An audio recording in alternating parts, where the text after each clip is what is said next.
All right, welcome back to the channel. So you can see from behind me, excavator, new shed pad. Let's take a closer look. Let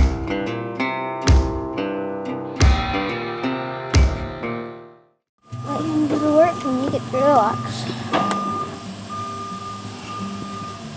Alright guys, just want to talk about the shed video series I'm running here. A couple of videos I'll be doing on the new shed that we've gone ahead and purchased and we'll be installing in the next week or so. So this isn't a DIY video, but there will be many DIY videos that come forth from the shed project. One thing I do want to mention is it was a tough decision whether to DIY this shed and build it and do the shed pad myself, or to go ahead and buy a pre-built shed. So we ended up making the decision to do everything pre-built and to hire some professionals. So hiring a pro here to do the shed pad along with bringing in a pre-built shed was the best fit for our family. So as you heard the wise words of my son at the beginning of the video, let him do the work and you get to relax. I think that's an important element here, being able to spend some extra time with my family and not be in a project all summer. Now the night before, my son and I went out and took some simple measurements, and we wanted to line up the shed to the pool and the deck and the house. Using a rope centered off the deck, we were able to put down some reference marks to where we wanted to put the shed. Using a drone for aerial views came in extra handy. Again, this would just give us a rough idea. Phil the pro would do the real measurements the following day. Speaking of the following day, Phil got right to work with the assistance of my lovely wife to start laying out the shed. Once they got close on the measurements, Phil went ahead and used the tarp that would go underneath the stones to help visualize and make sure he was absolutely square in his measurements. The tarp also proved to be quite useful in helping to see what the shed pad would look like from the air. Along with getting the shed roughly centered on the pool, we want to make sure that the angle of the shed is also in parallel to the house and the deck. From the air, you can see that the shed was not quite in parallel to the house, so we had Phil move the angle to the left a little bit and it lined up much better with the house. After lots of careful measuring using a laser level and adding some mason string for a guide, it was time to start the excavating.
Still lots of work to be done to get the shed pad in, but our guy Phil is doing an amazing job.